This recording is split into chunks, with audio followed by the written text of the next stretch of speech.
What's up, everyone? I am Jarrell Brown, also known as Bobby Jarrell. Right now, I want to talk to you guys about the organization Black Women in Behavior Analysis Appreciation Day. They will be holding their second annual conference in Orlando, Florida on February 21st and 22nd. You can go to BWIBAAD, that's BWIBAAD.org, to register for the conference. You can attend in person or virtually. Also, you can use code Bobby Jarrell 40 off for 40% off the cost of the registration. So right now, I am joined by Miss Olivia Hird, who will be one of the presenters at the conference, and she will be presenting on the topic "Empowering Change: The Dissemination of ABA in Residential Services." So, Miss Olivia, how are you doing today? I am good. How are you? I am doing good. It was actually like today is Monday. I had a really good day. Like we were talking about the cold weather. I'm enjoying Yeah, a little cold, not too cold, but I'm enjoying it. yeah. I'm not gonna say I'm enjoying the cold. Today Mm, is a snow day, so I'm enjoying the benefits of a snow day. right, So the benefits of it. I'll put it from that perspective. But your cold is a little bit different because you're in Maryland. It's a little Yeah, different. it's a little different. It's a little different. It's a little You have chilly real on cold. this You have real side. cold. Yeah, the real cold. Yeah, but Uh, I was outside today for a little bit. It wasn't too bad. So, how long were you outside? I mean, about 45 minutes or so. I went to help out a friend, so it wasn't too bad. Because it's different when you have to you can walk outside, get in your car, drive to where you need to go, then walk from your car into somewhere. So Yeah, that's no, that's not. no, no, no, I was Oh, you outside, oh but you I was bundled up in layers and nice. hand warmers and the shea butter everywhere. I was not, I wasn't playing with this weather today. So, It's but the it was good to be outside, get some fresh air versus just being in all day. So, Nice, love it. All right, so the conference is coming up, like I said, February mhm. 21st and 22nd, and you'll be presenting. But before we talk about your actual topic, I want to know just a little bit about you. So, how long have you been in the field of ABA? Oh man, I've been in the field for about 18 years now. Okay, nice. Hopefully that doesn't tell my age, but yeah, You look I've good. been, well, thank you. I've been in the field for about 18 years. I started off, I went to a historical Black college in Maryland, in Baltimore. It's a smaller college called Coppin State. Hmm. So I went there, and my undergrad was in applied psychology, and I did my internship at a well-known organization in Baltimore, Kennedy Krieger. And that's how I got my start into learning about applied behavior analysis. Originally when I got into the field, I was just like, no, I just want to open a daycare. Hmm. I'm good with that. No, I don't want to do anything else. I'm just trying to get, just the basic information about Right. psychology. I wasn't even looking towards, getting my master's, but I had an amazing mentor was kind of like, no, you can do so much more. And she opened my eyes to the world of psychology, the world of ABA, and what you can do with it. So that was kind of my introduction Hmm. into ABA. Nice. So, what are you doing like right now? Like, what type of work are you doing? So right now I am a program manager for organization. We provide consultation services Okay. to one of the districts, school districts, in regards to just some behavioral support. So we use Hmm. a behavior skills training component where we're training staff and doing a consultation model with them Okay. on how to work with the kids that they have. What are some of the challenges they're having in the classroom? So we Okay. look at, school-wide expectations, Hmm. specifically similar to PBIS. So how to incorporate, positive intervention strategies in the classroom. And then we would get referrals for students that just need a little bit more support. So we provide more guidance in regards to, okay, what does this look like on a day to day? How do you manage those students? Those students still have their IEPs and their BIPs, but definitely just diving into more of that coaching and showing them how to implement the strategies. Um, I also have my own business, Relentless Alliance, and I provide consultation services in regards to the residential community, Hmm. the aging population. I work with them, and I also work with other organizations in regards to program management. So Nice. those are the things that I'm doing now. And so, I kind of told you before we started recording about like Mhm. how I got into the field. So like it was 2006 and I was working at a Mhm. residential facility at the time. And so at that point I knew nothing about ABA, I knew Mhm. nothing about autism. And so a lot of the adults that were in the facility, some of them couldn't bathe themselves, couldn't dress Mhm. themselves, couldn't brush their teeth. And so at that time my mindset was on there has to be something that can be done at an earlier age to teach these individuals these skills so that when they are older and they're living in like in a residential facility or even living with family members, that they can be more independent. And so Mhm. fast forward from 2006, I left.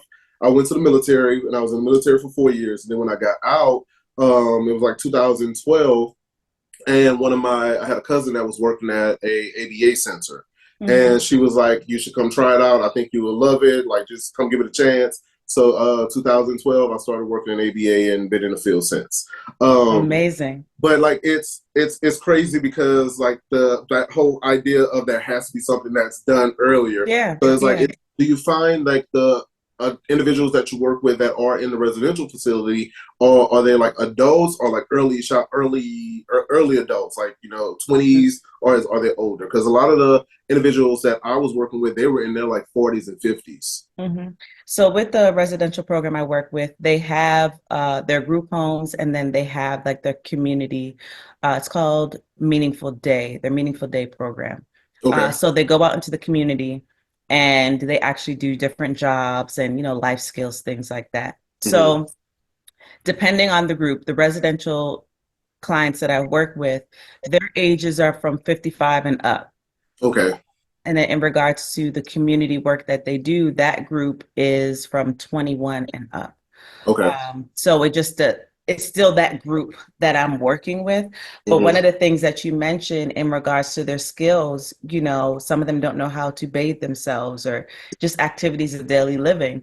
With the clients that I'm working with in the residential facility, they have all that training, right? Okay. They're capable of doing that. However, because of other neurological Hmm. disorders that they may have, there's a decline. Gotcha. So we put interventions in place based on that decline. So, outside of the typical ABA assessments that we use, we have to collaborate with other levels of expertise and Hmm. use different standard assessments to kind of figure out, okay, how does this overlap? How do we put this together to meet them where they're at, right?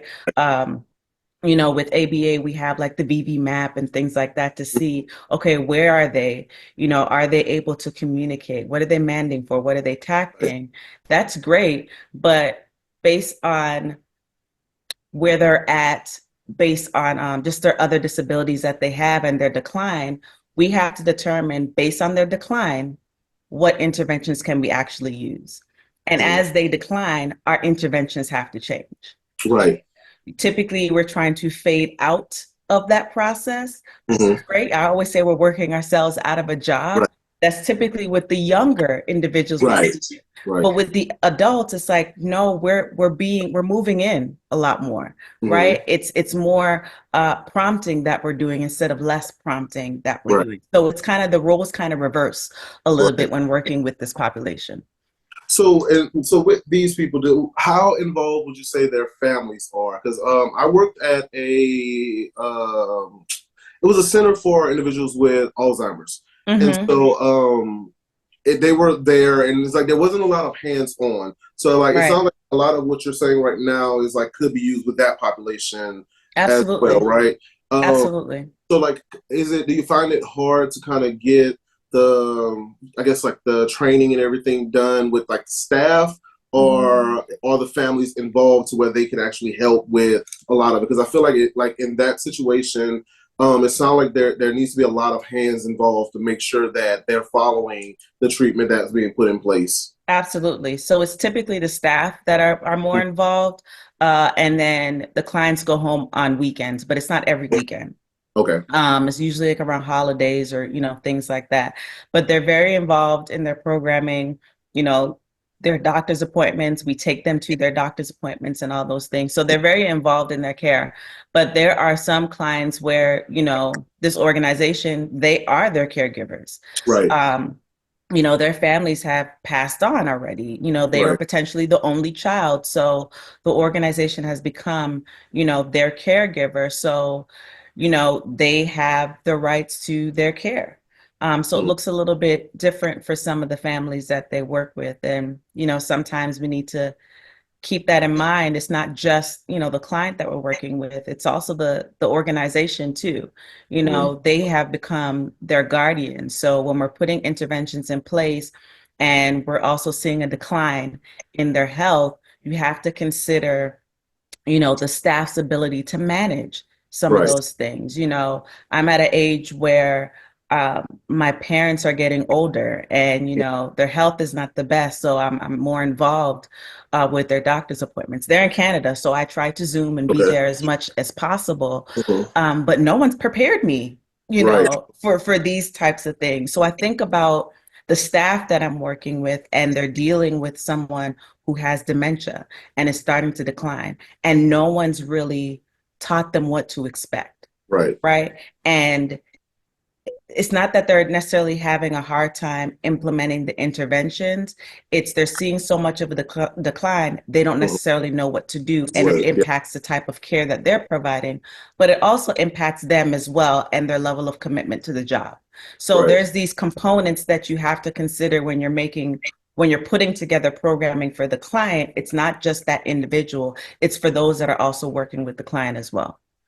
It's, I guess, for me right now, it's like I don't know if I have like a dumb look on my face or not, but it's like my mind is spinning because Mm-hmm. with like I said, like when I first worked in a residential facility, my mindset went to, okay, how do I teach them these skills at an Yeah. early age? And I never thought about at that later in life what Yeah. it will look like for them. And I think that before you started working with the residential facility that you're working with, had you Mm-hmm. seen ABA in those types of environments before?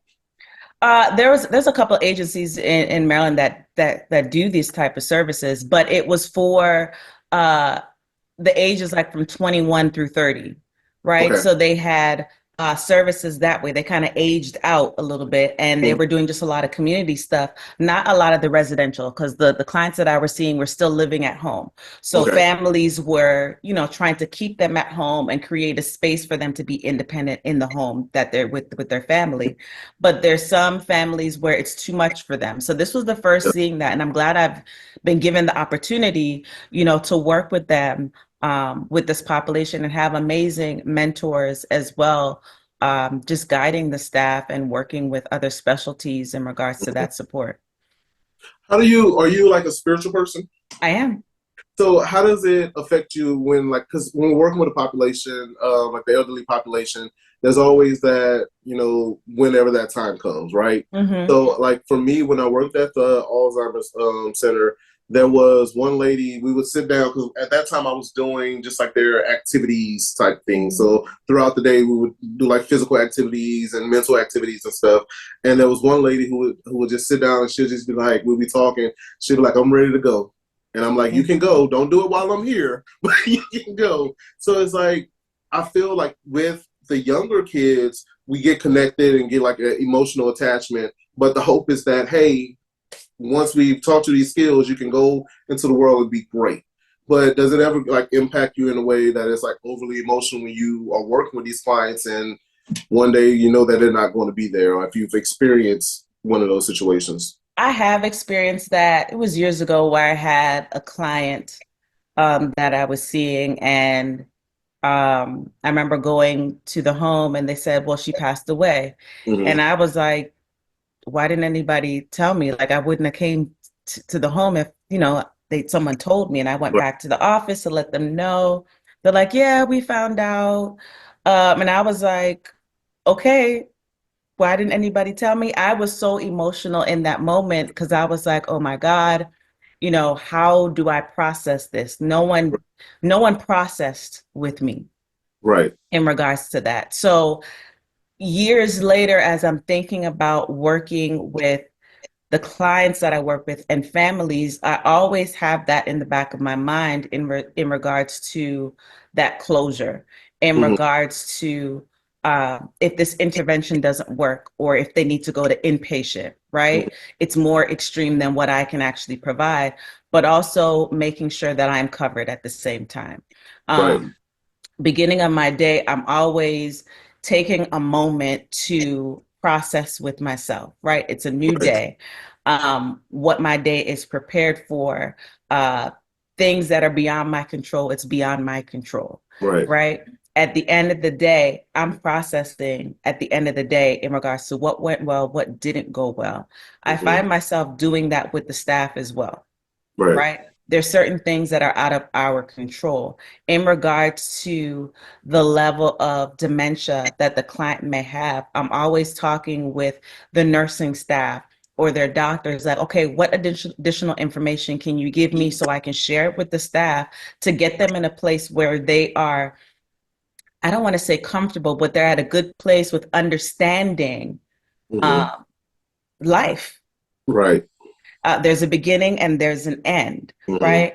And we're so great. We're great with the beginnings, Right. but it's hard to think about the end, Yes. right? So I can only do what's within, my control and my training. And it's like, hey, let me refer to the other level of expertise. Like, okay, we get this, and we're providing that training in regards to what dementia is, what these disorders are, and what to expect from that client. But no one's really taking the time to talk to staff about Right. how they're those private events that they're feeling, Right. right, when these things are happening. So really, and with that, I use the ACT process with the Okay. staff.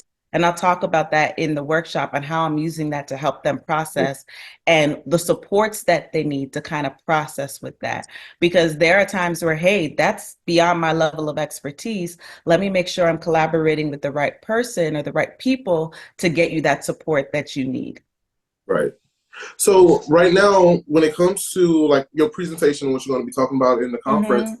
so is your goal to what is your goal with what you're presenting on? What is your goal? My goal is to talk about my journey. I plan on telling a story pretty Okay. much to keep people engaged. Based on the time when I'm presenting, I was like, all right, I got to keep them engaged. I got to make sure they're focused, keep them alert. And I really just want to talk about my journey from, working with individuals with autism to expanding out to other areas within Right. the field of ABA and what that looked like for me, as well as talking about just some of the graduate programs that are out there. The focus in the courses is mainly about autism. Right. Right? It's not about the other disabilities or the other programming that you can use with ABA. So I plan on talking a lot about that and my journey with that. I've had the opportunity to work with a graduate program and teaching two of their courses in human services, but Okay. it's ABA courses, right? So Right. I'm able to expand the literature beyond ABA, Right. right? So I get the opportunity to teach students about ABA, but how is it applied to the aging population? What does that look like? So yes, a lot of the literature is about autism and other disabilities, but what does that look like with the population you're actually working Right. with? So I plan on talking about it from that perspective and my journey and some of the tools that I've used Hmm. in regards to working with this population, and just the overlap with the terminology and some of the assessments that are used, how it's aligned with ABA and the principles. So I plan Hmm. on talking a lot about that. It's like again, my mind is just like spinning right now You because thinking about coming on back?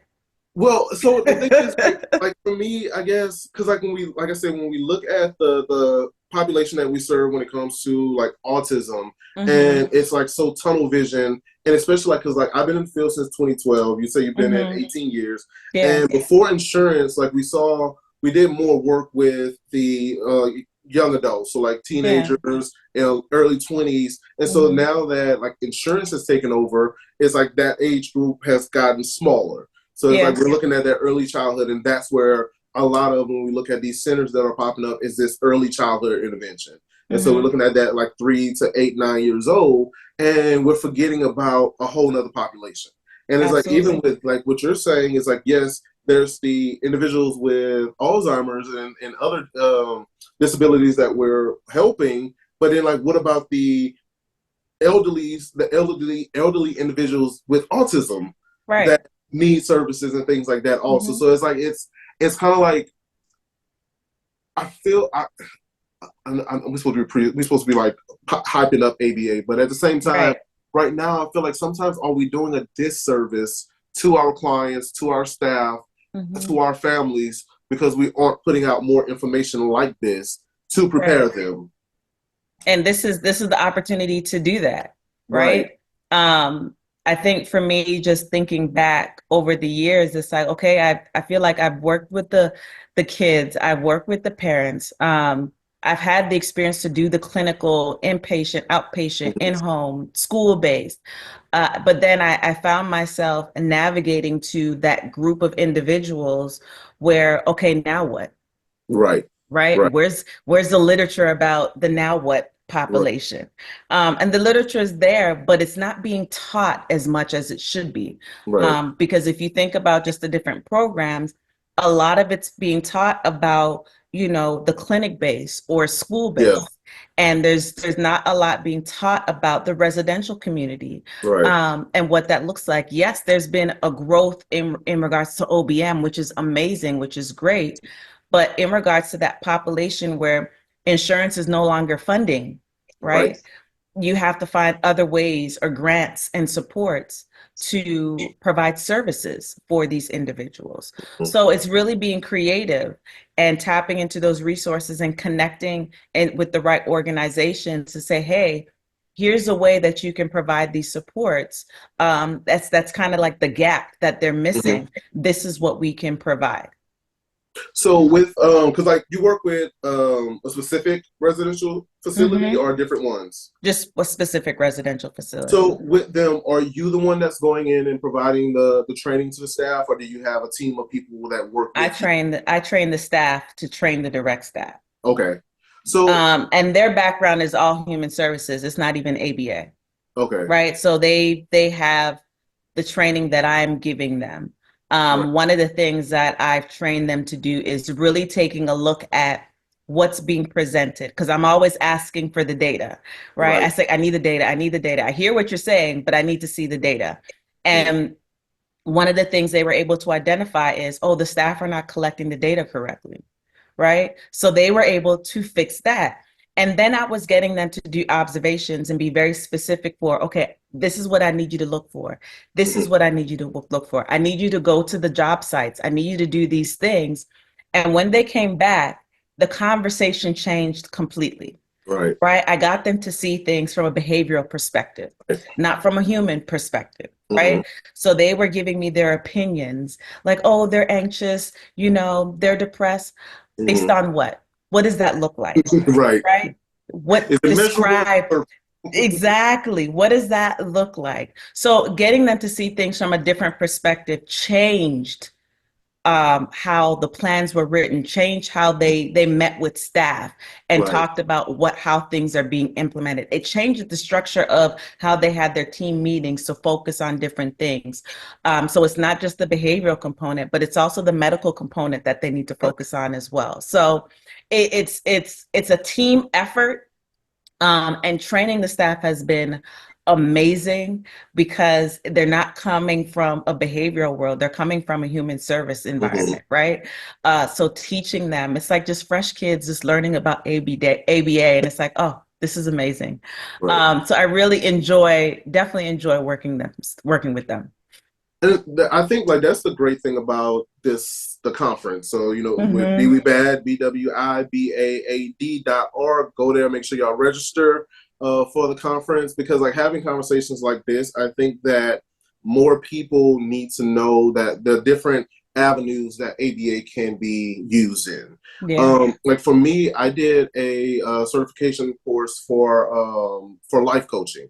And so Mm. my goal with that is like to teach people how to make changes to their own behavior to achieve Mm. whatever goals that they're working on. And Yes. it's like it's so I guess when you've been in the field so long and it's second nature to you, to us it's like, oh, it's so simple. Just do this, this, and this, and it's Yeah. easy. And so Yeah. it's like for people that don't know those things, they don't know those small little steps that you can make to make those changes. So for like it sounds like for the people that are the workers that you're training, it's like that aha moment, like, oh, this works. So like I'm seeing the progress. I'm seeing them be more independent. I'm seeing them be able to take care of these responsibilities themselves. And then in return, in turn, it kind of takes more pressure off of them as a worker because the Absolutely. individuals are able to do more for themselves. I think with them, they're finally getting a better understanding of what's going on with the client. Right. They are not just employees, right? For them, it's like, okay, this client is like family to Right. me, right? This is their home. Like you're in their home and you're providing that support to them.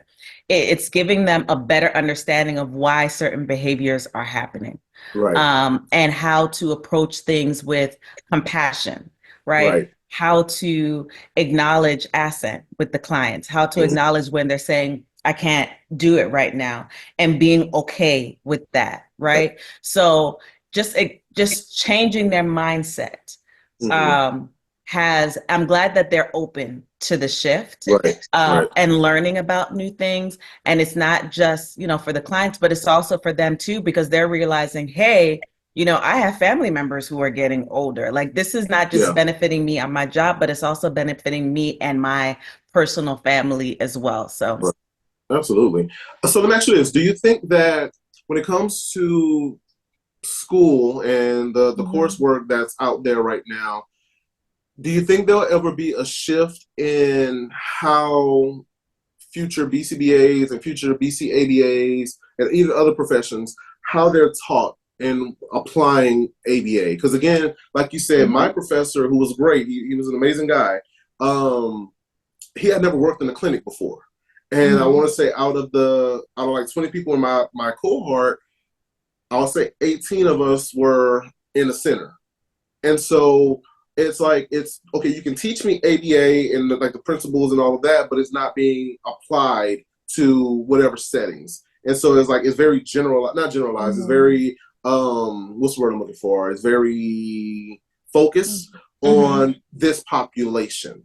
So do you think that coursework will ever be more broad and generalized to other populations, or do you think that's something that needs to be done or not? I definitely think it needs to be done. I think it also depends on the university or the college or that faculty. With the individuals that I supervise in regards to the ones that are getting the hours to become a BCBA, with them, they're in school based. Some of them are dual majors. So they are getting their master's in ABA as well as in counseling or social work. Okay. So they're getting the best of both worlds per se.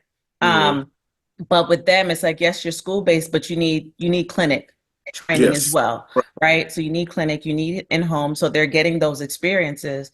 But then some of them are like, okay, but what else is out there for me? And it's like, okay, well, here's some people you can contact so you can see what inpatient looks like. Right. You can do an internship there, like, during different breaks or hours, like go and see these things and see if this is what's best for you. You got to connect, you got to attend, different conferences where you can get a better idea of, okay, is this it? Is this what I want to do? So it really takes good mentorship to really, think about, okay, what do I want to do with my career? And I got that mentorship. So I live by that to see, with the ones that I individually supervise, it's like, okay, well, this was my experience and this is what I plan on exposing you to. Is this a good working relationship based on that? And, based on our conversations, then we go from there. So I know how to navigate you and who to connect you with. It's so important to have resources, and connecting with other BCBAs and other organizations. And my thing is, I want to keep my interns forever. I want them to work with me forever. It's like, you're so amazing. However, I know at some point you have to go. And it's like, oh, great. But I know that I've trained them well to go out and be amazing. Right. So I want to make sure that I'm setting them up for success. Setting them up to what to expect when they become a BCBA, when they get their first case.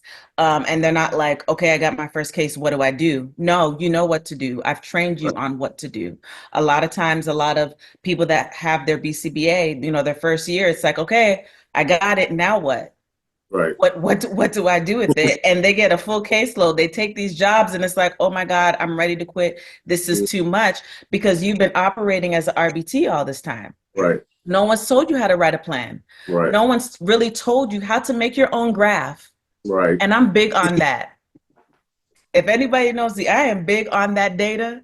You need to figure out how to do that because these systems are not going to be able to do everything Right. for you. It's not going to do the component analysis. It's not going to be able to do Right. some of those things, right? So it's important for individuals to have the right mentorship.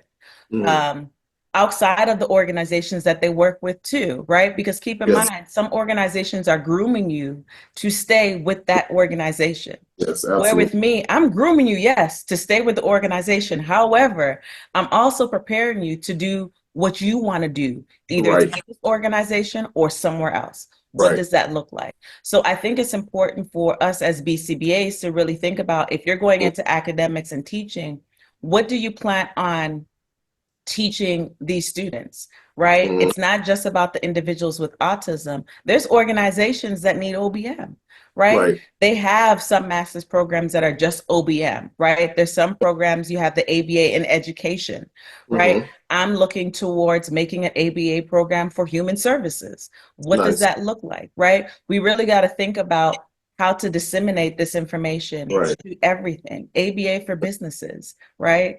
ABA if you just want to work with animals. Like what does that look like? This is the different levels of expertise. Right. We got to make it specialized a little bit more. It's just like when people get their MD, right? They have their doctorate, but then they go into their specialties, right? And there's trainings and practicums for that. Why aren't we doing the same thing?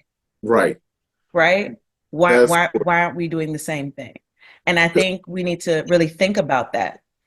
And I think because I think I had one of the other conversations that I had for doing the interviews with you guys, we kind of talked about the idea of a lot of the newer BCBAs who are, I'll say, within 5 years of being in the field, whether that's as a BCBA or whatever it may be.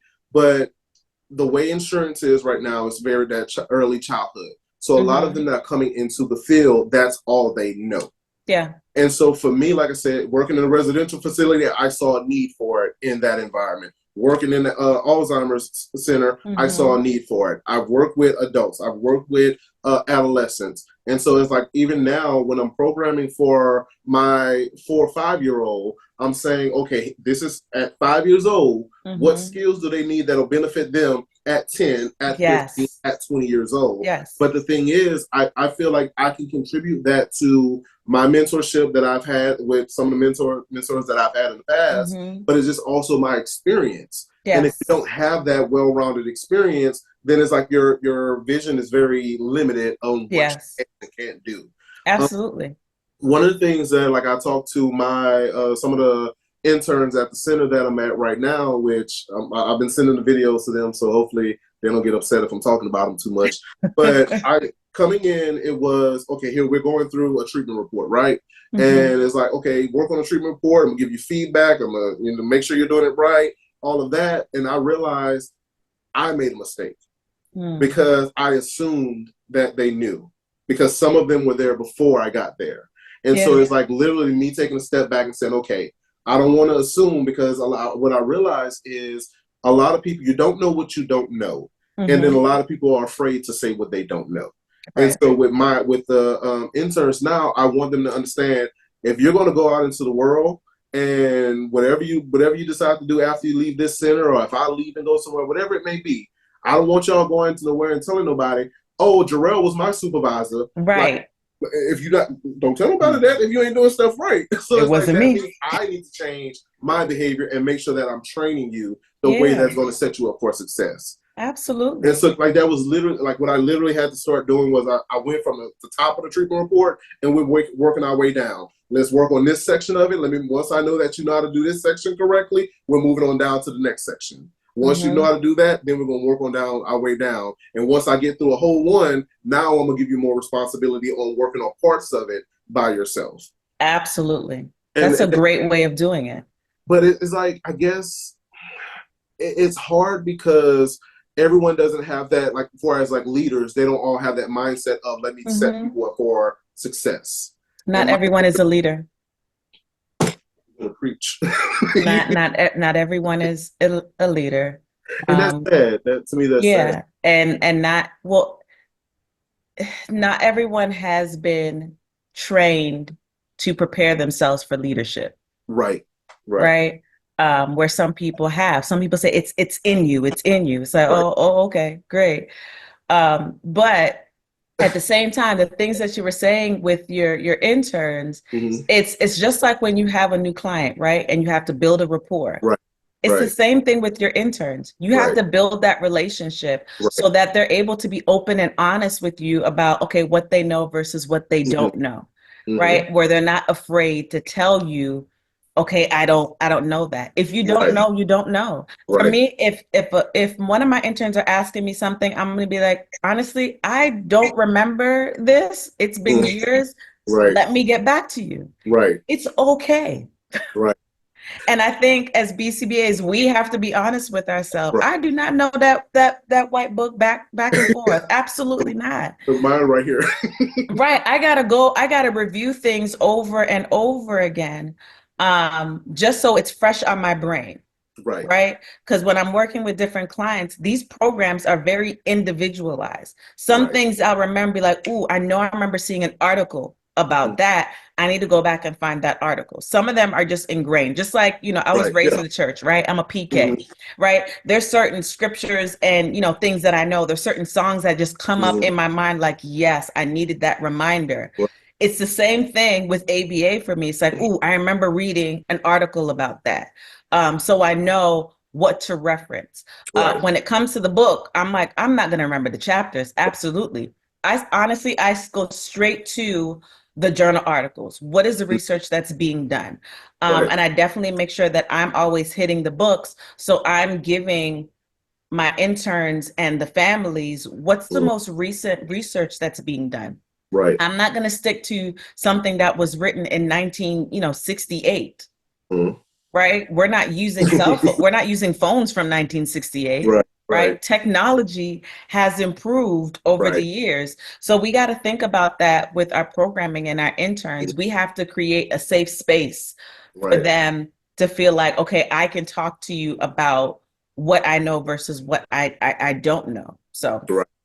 There's times where what I'll do is in a chat, sometime I'll post like random questions, or I'll be like, yeah. hey, tell me about this topic or whatever. And sometimes they're looking at me like, well, what's the answer? I'm like, I'm not telling you I know the answer. I was like, I want y'all to Right. figure it out so that y'all can help me. And Yeah, that's they what say multiple choice. What right. is it? And that's one of the things that I told them was like, I would send them a question and I wouldn't give them multiple choice. And I would tell them the reason why I'm not doing this is because when you have a client in front of you and you don't know how to respond to this behavior, you won't have multiple choices that'll tell you, oh, it's this one. That means you need to pick up a book, you need to go research, look at some articles. That's what I want y'all to do, be able to find the information. Yeah, what does it look like? Right. Yes. But how do we do it? Look, I'm enjoying We this can do this all day. I can talk all day. But no, again, thank you so much for taking some time to talk to me. Before we wrap up, do you have any like last thoughts on your presentation? Anything you want to share? Anything you think that just that little nugget that you want to like, a little nugget with? You want to teach it? No, just plan on me taking you on my journey. I hope they are open to hearing my story, but learning just a little bit about my experience with, being an ABA and my journey to working with the aging population and what the future holds for this population and what others can do and how we can just reconsider how we support the staff that work with this population. So I really plan on diving into that, but keeping everybody engaged. I plan on having some activities, might throw out some candy or gift cards, something. I don't know. We're working on it. We'll figure it out. Well, what I would say is like, for me, what I love just about this conversation that we just had is just the fact that even though I know there's a need for it, I never thought that there was a way to actually make it happen. Yeah. So to like have a conversation with you and like hear you actually doing it is like, oh, so we can do these types of things. Absolutely. And I hope that, whenever everyone that comes to Orlando, Florida on February 21st and 22nd. Or if you join virtually, I hope that they take that from it, especially if you're newer BCBAs, newer BCABAs, if you're in school and getting ready, just know that there are so many different avenues that we can take this ABA thing and change so many people's lives. So Absolutely. so I hope that a lot of you take that. A lot of you guys that are watching this take something from this, because it's good. It's awesome. Like, I'm excited to hear your full presentation, and I can't wait to hear it. Awesome. Well, thank you for having me. No problem at all. All right, guys. So again, you can go to BWIBAAD.org. That's BWIBAAD.org to register for the conference. You can attend virtually or in person. Use code Bobby Jarrell 40 off for 40% off the cost of the registration. Make sure y'all, if y'all come, make sure y'all say hello to Miss Olivia Hird. Yes, and yes. Have a great time at the conference. I feel like it's going to be an amazing conference, because it's like just the conversations that I've been having. So I'm looking forward to it. Absolutely. I'm looking forward to it too. All right. Thank Thank you. you so much. No problem.